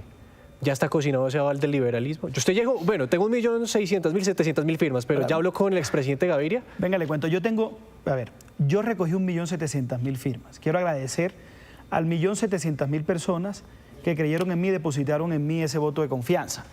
Ahora, tengo una oferta del Partido Liberal de coavalar mi candidatura para participar en esas consultas de marzo. A mí me suena, me siento honrado. Yo he militado toda mi vida en el partido, fui alcalde y gobernador, fui secretario general del partido, fui coordinador de juventud de sus campañas presidenciales, sí, y me siento cómodo cerca del Partido Liberal. Bueno, esperemos que pueda convencer al expresidente Gaviria que por supuesto pues pueda participar en una gran consulta, porque en las regiones no se pudo, ¿no? Eso se dañó. Y, a ver, eso, venga Nicolás, le cuento, yo pienso que desde el desayuno se sabe cómo va a ser el almuerzo. Hubo algunos incumplimientos en algunos detalles y yo prefería hacerme un lado. Sí. Entonces, pero la causa es más importante. Esa causa por devolverle a las regiones de Colombia la dignidad. Yo voy a seguir en esa causa. Esa es mi causa, ese es mi camino. Las regiones, los jóvenes y las mujeres de Colombia. Y yo le quiero contar algo. Los avances que hemos tenido. Cuando yo arranqué, yo soy el primer sucreño que se inscribe a la presidencia de Colombia. Y en la historia del departamento de Sucre, de más de 57 años de historia. Sí. Pasé del puesto 42 al puesto 17 en la encuesta que ustedes publicaron ahorita, muy por encima de muchas figuras que tienen trayectoria nacional. Voy a seguir insistiendo en esta causa y quiero hacer un equipo por Colombia, por la defensa de nuestras libertades y la defensa de nuestra democracia. Bueno, pues doctor, muchas gracias. Nicolás, gracias a ti por este espacio, lo valoro mucho, y a todos los televidentes que tengan muy buena tarde. Es Héctor Olimpo Espinosa aquí en el Radar de la Política. En Noticias Caracol hablamos con el registrador nacional sobre las fechas claves del calendario electoral de 2026 y sobre su preocupación por la situación de orden público. Hernán Penagos advirtió riesgo de violencia electoral en 104 municipios del país. El Ministerio de Defensa ha señalado que son cerca de 104 los municipios con alerta roja y en ellos se hace necesario trabajar fuertemente, organizarse con las diferentes entidades del Estado de manera que la ciudadanía pueda no solamente votar, sino que pueda votar libremente en las elecciones de marzo y de mayo. Aquí hay que trabajar de manera muy articulada. No puede ser aceptable que unas personas que están al margen de la ley desde ya manifieste que van a afectar las elecciones del próximo año. Ustedes con la Procuraduría Registradora han hecho un esfuerzo que se llama paz electoral, que consiste en brindar las garantías para que haya elecciones. ¿Por qué se tiene que respetar el calendario electoral que está previsto para el 2026? En Colombia habrán elecciones porque así lo dice la Constitución, el calendario electoral está en ejecución. Hoy se están cumpliendo los plazos de inscripción de candidatos y candidatas al Senado y a la Cámara de Representantes, y en un Estado democrático, republicano como el nuestro, no es posible que se suspendan o que se aplacen las elecciones en nuestro país. El año entrante habrá elecciones, se elegirá un nuevo Congreso y un nuevo presidente de la República, así lo define la Constitución y así lo haremos cumplir. Y por último, en relación con la inscripción de las personas que quieren aspirar a la presidencia por el mecanismo de firmas, el plazo se vence el próximo 17 de diciembre, son cerca de 90 las personas que están recogiendo firmas para postularse a la presidencia de Colombia, y entre el 17 de diciembre y el 21 de enero la registraduría tendrá que revisar cerca de 40 millones de firmas para validar o no esas aspiraciones. ¿Ustedes van a tener un tarjetón para cada una de esas consultas que se inscriban o un tarjetón en general para todas? En las próximas consultas que se llevarán a cabo el 8 de marzo y que comulgarán con las elecciones de Senado y de Cámara, habrá un único tarjetón con todas las consultas integradas. ¿Y por qué habrá un único tarjetón? Porque es la manera de garantizar el secreto del voto a la ciudadanía. Si nosotros definimos tarjetones independientes, prácticamente la ciudadanía va a advertir por cuál de esas consultas quiere votar y eso vulnera el secreto al voto. En segundo lugar, ayer se aprobó o se publicó el calendario de las próximas consultas que ya habían sido definidas por el Consejo Nacional Electoral. Las organizaciones políticas y las personas inclusive que quieran aspirar a la presidencia por el mecanismo de firmas deberán señalarle al Consejo Nacional Electoral antes del 8 de diciembre su intención de participar en la consulta. ¿Hasta cuándo está abierta la posibilidad para hacer cambio de cédula o lugar de votación? Las inscripciones están abiertas hasta el 8 de enero para las personas que quieran votar tanto en Congreso como en Presidencia de la República. Y quienes se inscriban después del 8 de enero hasta el 31 de marzo solo podrán votar para Presidencia de la República. En noticias de salud hablamos de ChatGPT y otras herramientas de inteligencia artificial que se han convertido, entre otros, en una fuente de consultas sobre temas como enfermedades, síntomas y medicamentos. ¿Qué dicen los expertos al respecto, doctora Fernanda?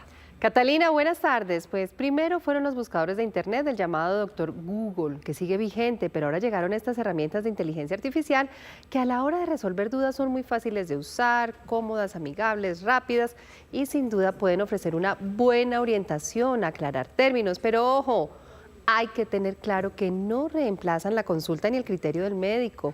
Pueden llevar a confusión e incluso a toma de decisiones equivocadas. Entonces, como complemento funcionan, pero no podemos esperar que emitan diagnósticos y mucho menos tratamientos personalizados. ¿Usted ha consultado temas de salud en plataformas de inteligencia artificial? Hace poco me sacaron las cordales, entonces es como qué puedo comer, qué no puedo comer. Respecto a dolores de cabeza, tics, cosas que no son de tanta preocupación. Consultas sobre investigaciones de algunas enfermedades. Digamos, cuando es gripa, cómo curar la gripa rápido, entonces te da soluciones. En nuestro país, 6 de cada 10 personas confían en la inteligencia artificial para hacer consultas de salud.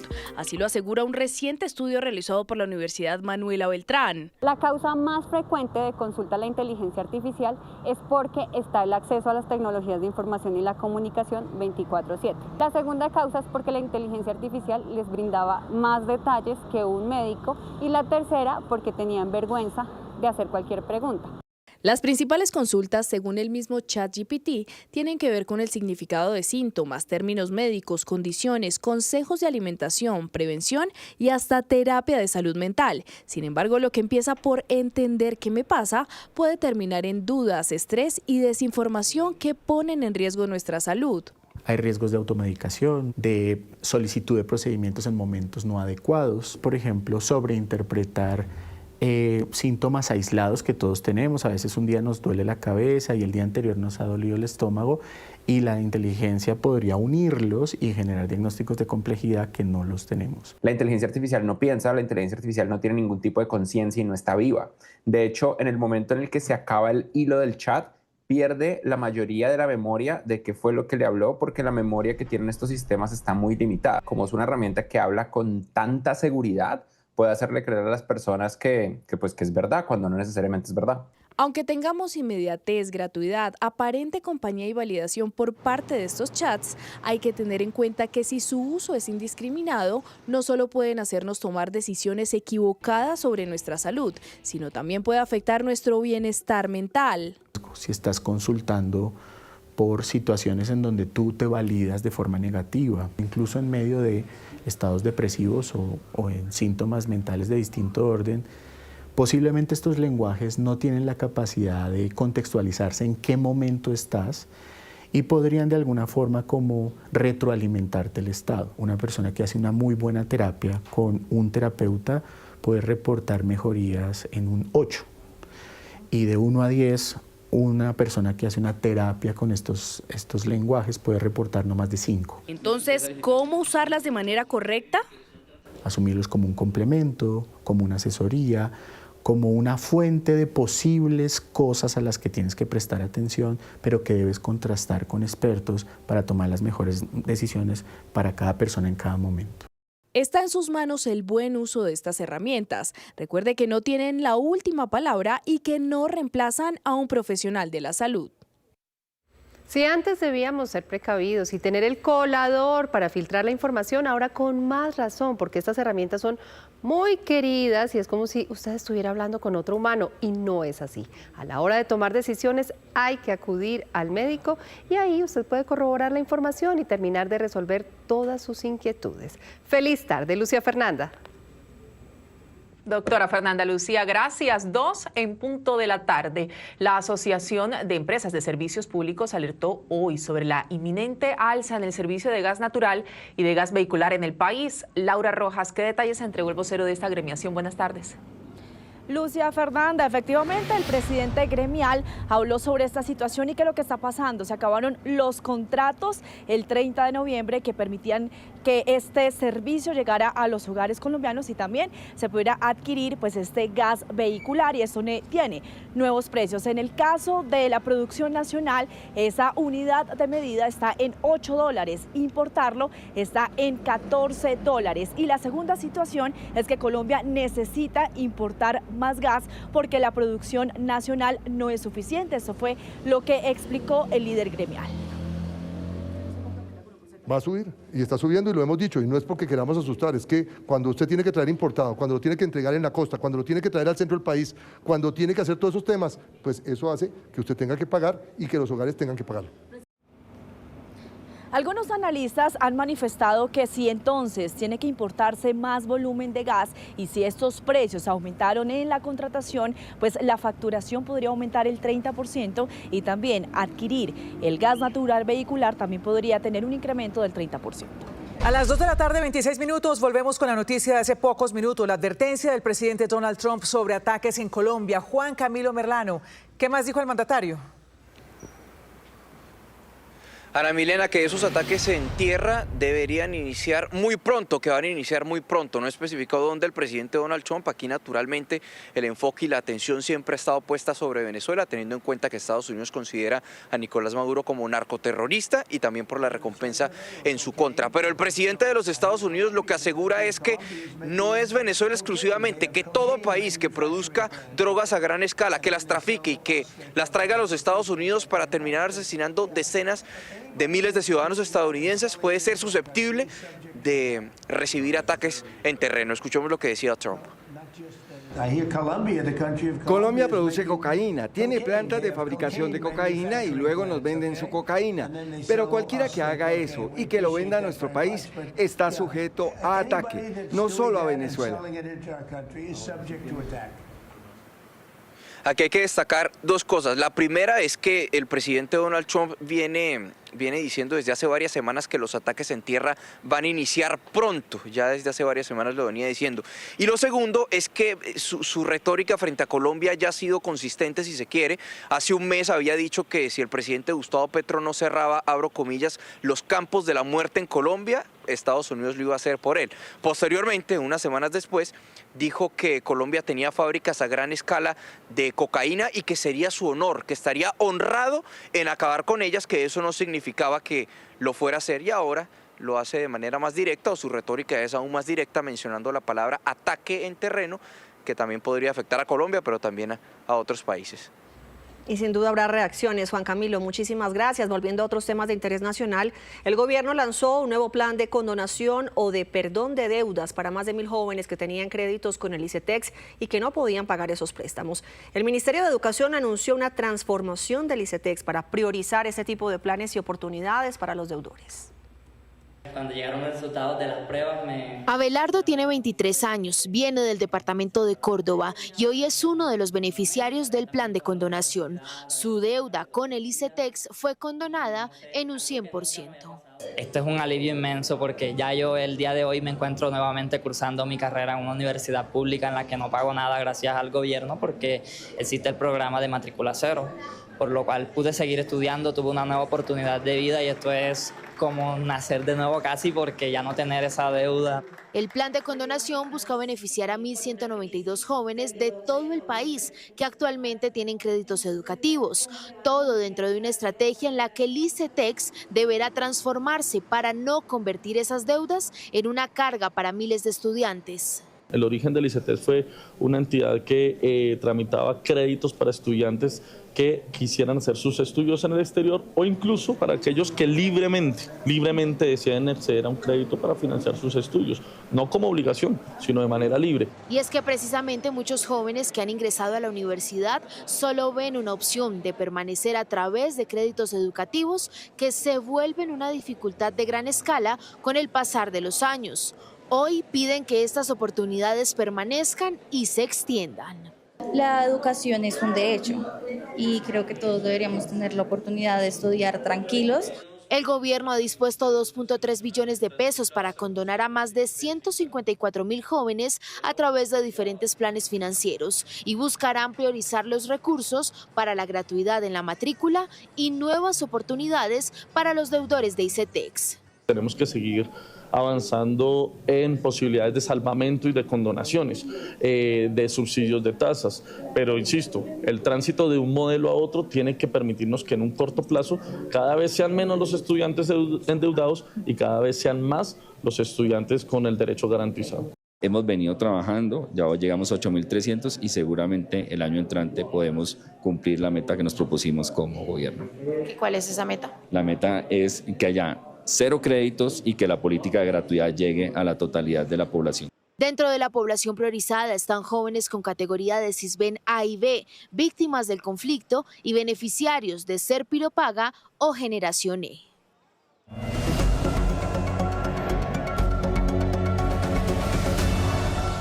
2 de la tarde, 31 minutos, y activamos nuevamente las coordenadas del radar de la política para hablar sobre el Centro Democrático, porque el expresidente Álvaro Uribe confirmó que este partido seguirá con el proceso para elegir su precandidato presidencial entre María Fernanda Cabal, Paula Holguín y Paola Valencia, tras la convulsa salida de Miguel Uribe Londoño de la carrera electoral. Es decir, si nada cambia, el uribismo tendrá por primera vez una candidata a la presidencia mujer, e incluso ya está llegando la siguiente encuesta a los militantes del Centro Democrático para preguntar precisamente por estas 3 candidatas. Ahora, el expresidente Álvaro Uribe también llamó a construir una alianza opositora de espectro para el 2026 que reúna distintos sectores, que incluso vaya desde Abelardo de la Espriella hasta Sergio Fajardo. Una comunicación, un mensaje en su cuenta de X que se da precisamente después de la publicación de la encuesta Inbamer de Noticias Caracol y Blue Radio, que mostró con un escenario favorable al candidato del Pacto Histórico, Iván Cepeda. Esto señaló Álvaro Uribe. El Centro Democrático continúa el proceso de escogencia de su candidata o candidatas a la presidencia de la República. Intervienen las senadoras María Fernanda Cabal, Paloma Valencia y Paola Holguín.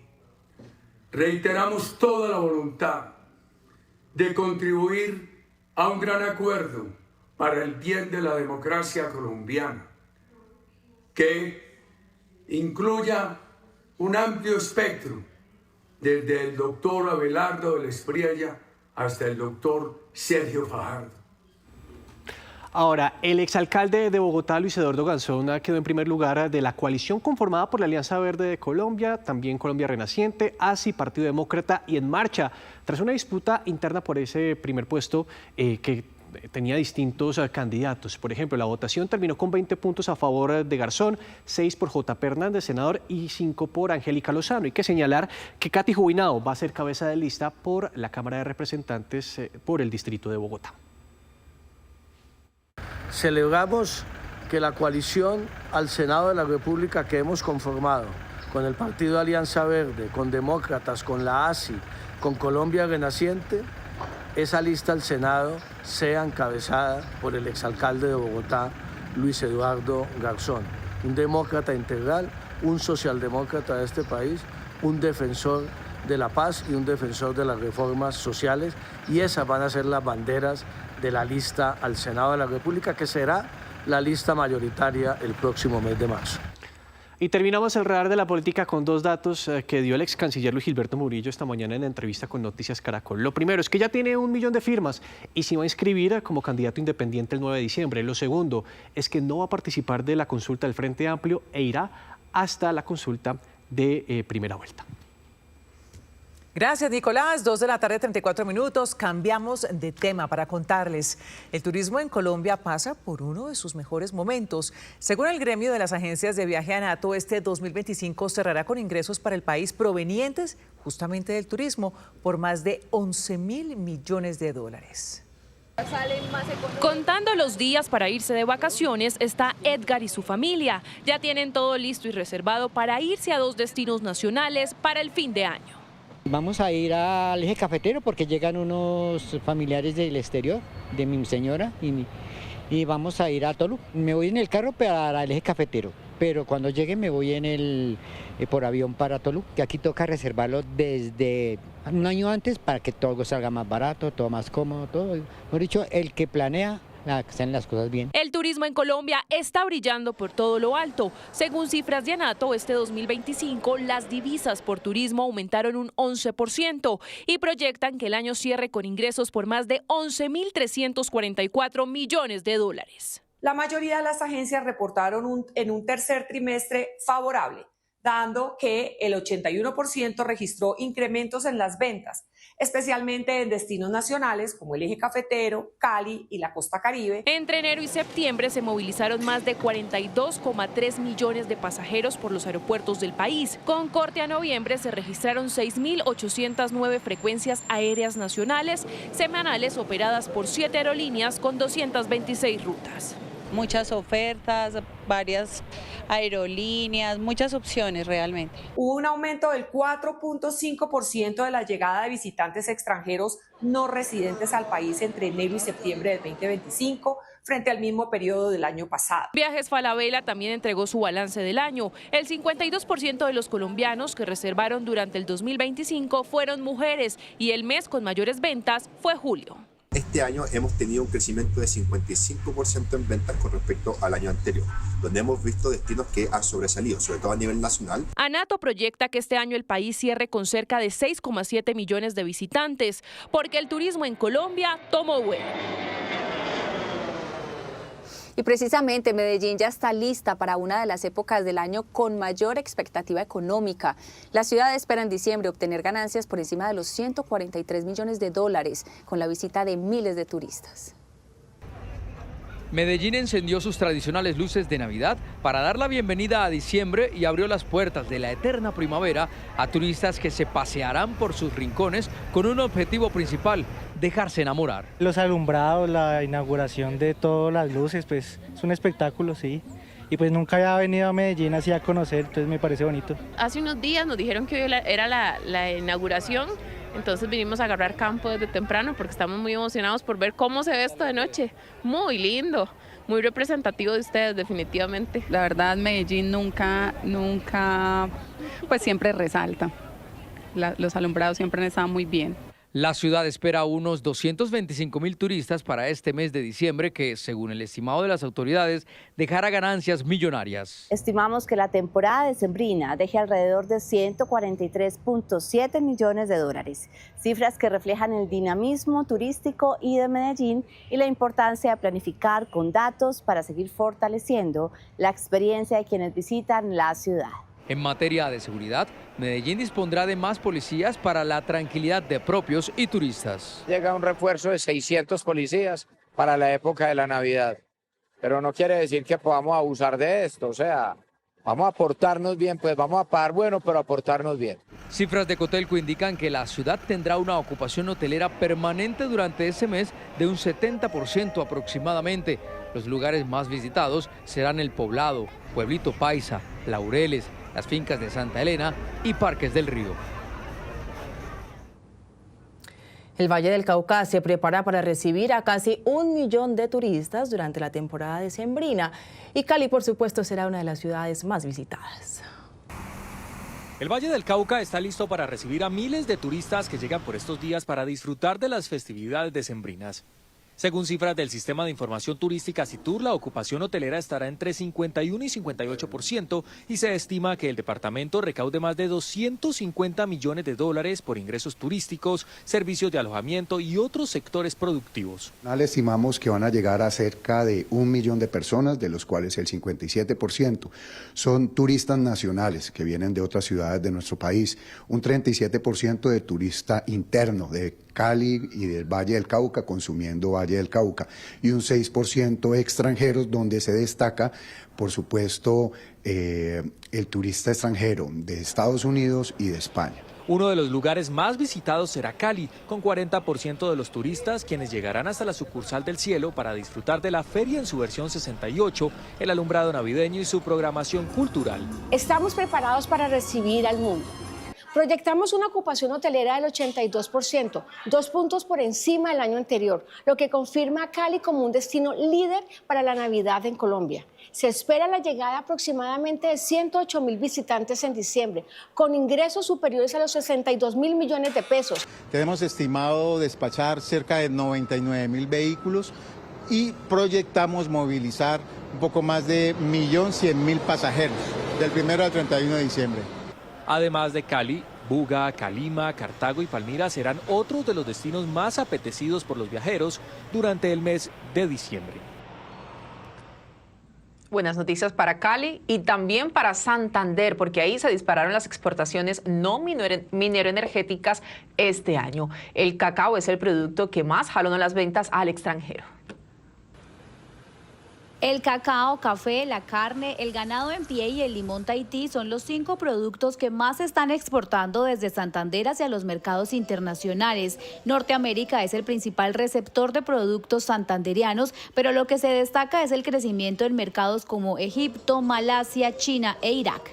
Y esos 5 principales socios comerciales que tiene el departamento son: en primer lugar, tenemos a Estados Unidos, que representa el 32% de las exportaciones no mineras de Santander, seguido como tal de Egipto, al cual se han venido exportando como tal el ganado en pie. En tercer lugar tenemos a Malasia exportando el cacao. Cuarto lugar tenemos en este momento a lo que es Irak exportando ganado también. Y en quinto lugar tenemos a China, donde se han exportado algunas carnes y algunos aceites. 298 empresas santanderianas han llevado sus productos a 87 destinos del mundo, movilizando cerca de 123.000 toneladas. El primer producto de exportación durante este periodo fue el cacao, que representó el 20% de la exportación no minera de Santander, seguido de los animales vivos, que principalmente viene siendo el ganado en pie y algunos pollitos para la reproducción. El tercer producto es el café, el cuarto producto es las carnes, y como quinto producto, cerrando este top 5, tenemos las frutas, que principalmente viene siendo el limón, la guanábana y la gulupa. Con este crecimiento en las exportaciones que supera el 53%, Santander se consolida en el 11º puesto del ranking nacional de exportaciones, siendo un departamento clave en las ventas externas del país. A esta hora es noticia la afectación por cuenta de las manifestaciones que se presentaron más temprano sobre la avenida El Dorado, una por cuenta de comunidades indígenas del Chocó sobre la transversal 94 y otras dos de sindicatos de una empresa de seguridad y de Migración Colombia más cerca acá al aeropuerto El Dorado, lo que generó pues un traumatismo en la movilidad, gigantescos trancones. Sin embargo, gracias a la intervención de los agentes del distrito y los agentes de movilidad, la situación ya es normal y a esta hora el aeropuerto funciona en completa normalidad.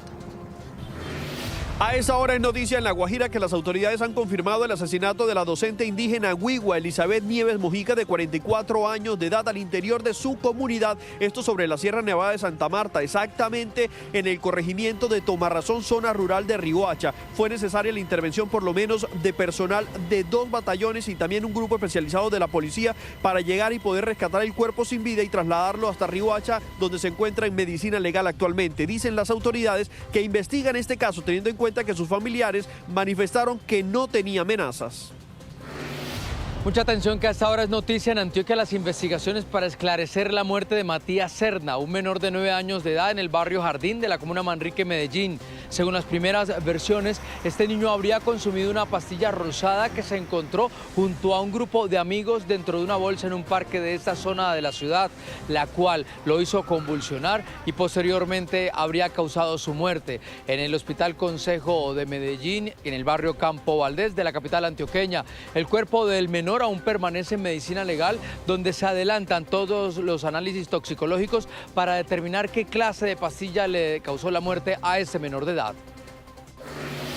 A esta hora es noticia la crisis que viven cientos de familias de más de 18 barrios de la ciudad de Leticia, afectados por las fuertes lluvias que se presentaron y se alargaron durante más de 10 horas. Pues el crecimiento de la ciudad, el mal manejo y disposición de las basuras ha llevado al colapso del alcantarillado.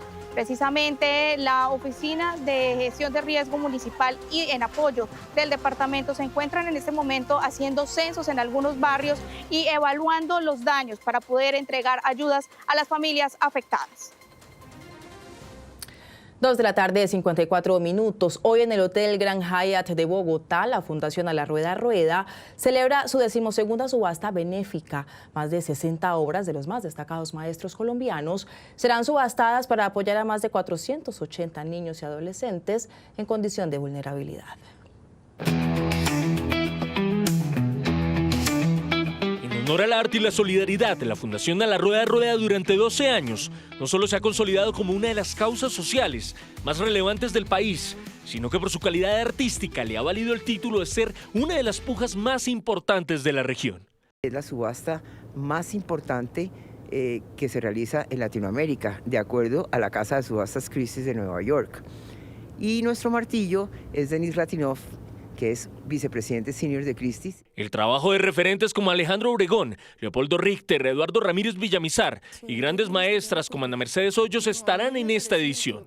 Este año tenemos como homenajeada a Ana Mercedes Hoyos, quien fue uno de los motores cuando empezamos este evento tan importante, tanto para nosotros como para nuestros artistas. Más de 600 obras de maestros y artistas nacionales e internacionales han pasado por la Rueda Rueda.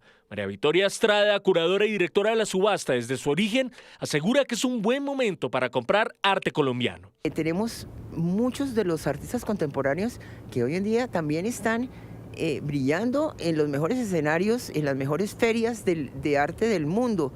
El alma de esta subasta es apoyar a niños, niñas y adolescentes que hacen parte de los programas de la Fundación. Les dan clases de arte, de pintura, tienen una orquesta espectacular, tienen un grupo de danzas y además, lógicamente, deportes. En una causa que construye país, la infancia es la inspiración para apoyar el talento nacional. Y se realizó la ceremonia del Premio Nacional de Periodismo Alfonso López Miquelsen y 2 compañeras de Noticias Caracol fueron galardonadas, Angie Jiménez y Stephanie Valencia, 2 periodistas que a través de sus historias dejan huella en este bello oficio. Angie Jiménez y Stephanie Valencia, periodistas de Noticias Caracol que se destacan por su trabajo, rigor y aporte al periodismo colombiano, reciben el Premio Nacional de Periodismo Alfonso López Michelsen, uno de los galardones más representativos para esta labor. Tengo la fortuna de estar en la fuente que me parece la más hermosa, que es cultura y entretenimiento, entonces este es un significado también de eso, de que también podemos contar historias que hacen a las personas más felices, siempre también ligada a mi Pacífico colombiano, que me ha enamorado y también he buscado esos espacios para contar esas historias. Recibir este premio significa la responsabilidad de seguir informando, seguir contando historias con mucho rigor, con mucha sensibilidad, con mucho respeto y muy apegados a la verdad como siempre lo hemos hecho. 15 menores de edad. Con informes impactantes, entrevistas que revelan historias profundas y un estilo que conecta con la audiencia, Angie desde el entretenimiento y Stephanie con información general alcanzan este premio que reafirma su talento y compromiso en esta profesión. Esta es su historia. Este reconocimiento entregado por la Sociedad Colombiana de Prensa y Medios de Comunicación, que celebra 27 años de historia, honra la memoria del expresidente Alfonso López Michelsen, recordado por su defensa al ejercicio libre, ético e independiente del periodismo en el país. Con responsabilidad a la hora de informar, vocación de servicio y un trabajo incansable, hoy Angie y Stephanie son motivo de orgullo para todo el equipo de Noticias Caracol. Felicitaciones a ambas. Y a las 2 de la tarde, 59 minutos, les contamos que Armenia le dio la bienvenida a la época más linda del año, con el encendido del alumbrado navideño, que en esta oportunidad fue inspirado en varios destinos turísticos del mundo. 2.600 figuras fueron elaboradas por madres cabeza de hogar. En Armenia, por estos días, la Torre Eiffel adorna la Plaza de Bolívar, pero a pocos metros también se encuentran varias figuras alusivas a la cultura asiática. Tenemos bastante dinámica sobre los otros países. La verdad, este año siento que la Navidad es un poco diferente, más alegre, la gente se ve entusiasmada y cada uno está disfrutando por su propia cuenta. La verdad, yo me siento muy contento de estar en este momento en este lugar. Muy lindo, está novedoso. Al menos este año cambiaron la Navidad aquí en Armenia porque siempre era lo mismo. Por la Navidad, en la Ciudad Milagro también se encuentra el Cristo de Redentor y otros atractivos de Brasil. De verdad me encantó todo el alumbrado, está bellísimo.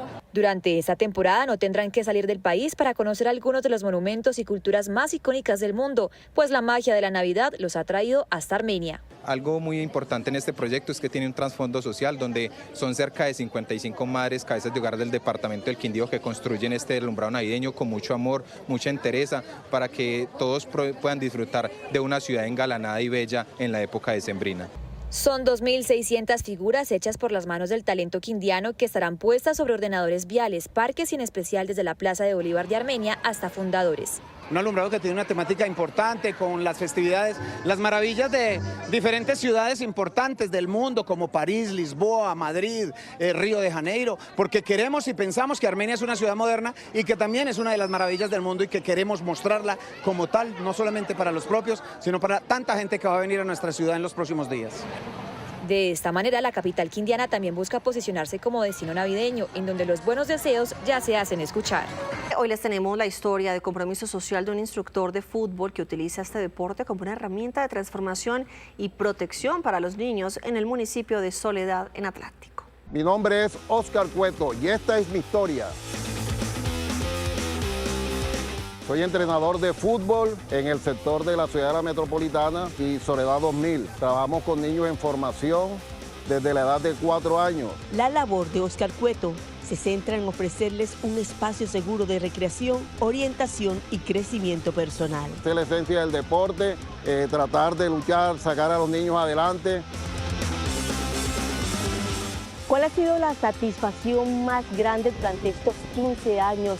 Bueno, de verdad la satisfacción más grande es haber tenido a muchos de ellos pequeños y verlos cómo han ido creciendo como personas, como estudiantes y aparte de que están estudiando, son profesionales, continúan practicando el deporte.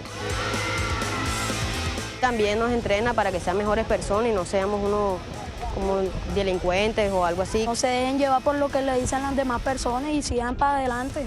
así nos dice él. El entrenamiento se ha convertido en el espacio donde niños y niñas fortalecen sus valores y aprovechan su tiempo libre. Sentí una pasión por el fútbol, desde pequeña siempre me ha gustado. La meta sería ver a estos niños triunfando en el fútbol profesional. Por haber contribuido a que muchos jóvenes se mantengan alejados de riesgos presentes en sus entornos, el profesor Oscar es un colombiano que hace historia. Volvemos con la noticia sobre la liberación del cantante Miguel Ayala y su representante en el Cauca.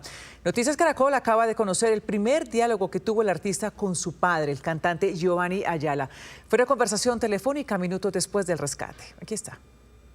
Le va a pasar a su hijo, le paso a su hijo. Gracias, gracias a la policía, gracias a la policía. Acá le paso a su hijo.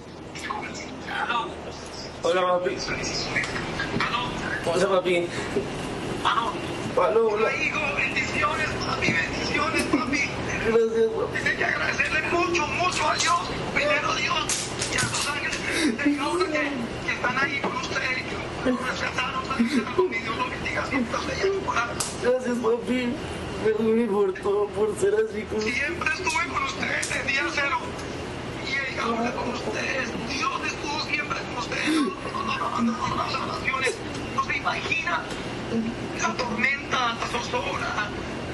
No se imagina todo lo que hemos sentido por la situación que estamos pasando, papi. Gracias, papi.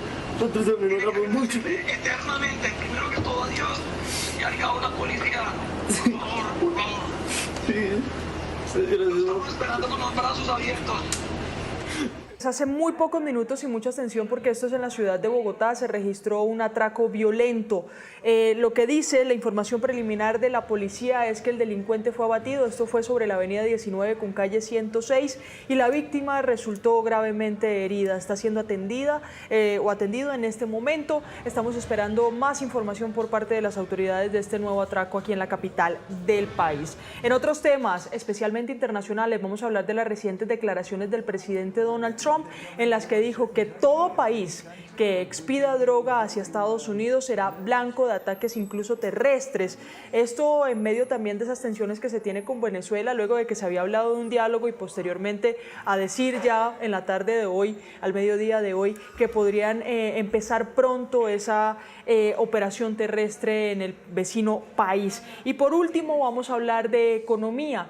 FENAVI acaba de anunciar, anunció durante este martes que ya Colombia puede exportar huevos en cáscara para un procesamiento industrial en Estados Unidos, algo que no se había permitido, pero que sin duda moviliza, dinamiza la economía y las exportaciones del huevo de nuestro país.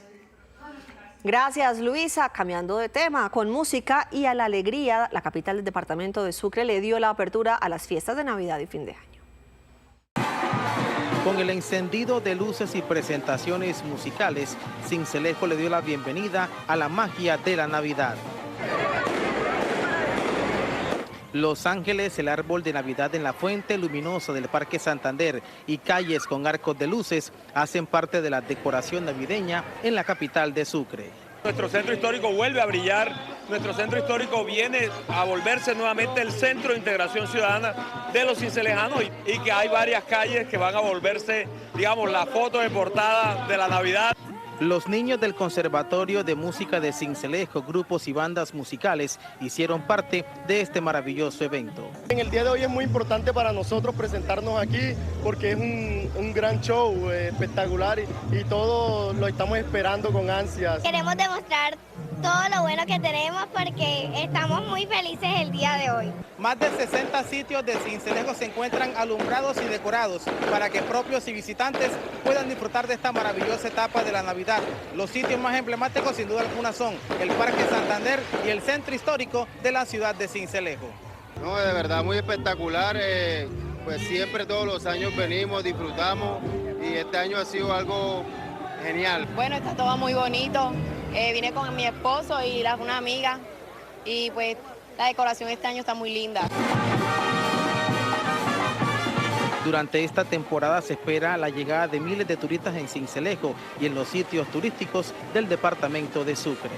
328, 329, antes de despedirnos, les contamos que a propósito de la advertencia del presidente Donald Trump sobre ataques en Colombia, el presidente Gustavo Petro se acaba de pronunciar a través de su cuenta de X, Catalina. Aquí está la publicación que dice: venga, señor Trump, a Colombia, lo invito para que participe en la destrucción de los 9 laboratorios diarios que hacemos para que no llegue cocaína a Estados Unidos. Sin misiles he destruido en mi gobierno 18.400 laboratorios. Venga conmigo y le enseño cómo se destruyen. Un laboratorio cada 40 minutos, pero no amenace nuestra soberanía porque despertará al jaguar. Atacar nuestra soberanía es declarar guerra. No dañe 2 siglos de relaciones diplomáticas. Ya me calumnió, no continúe por ahí. Si un país ha ayudado a detener miles de toneladas de cocaína para que no la consuman los norteamericanos, es Colombia.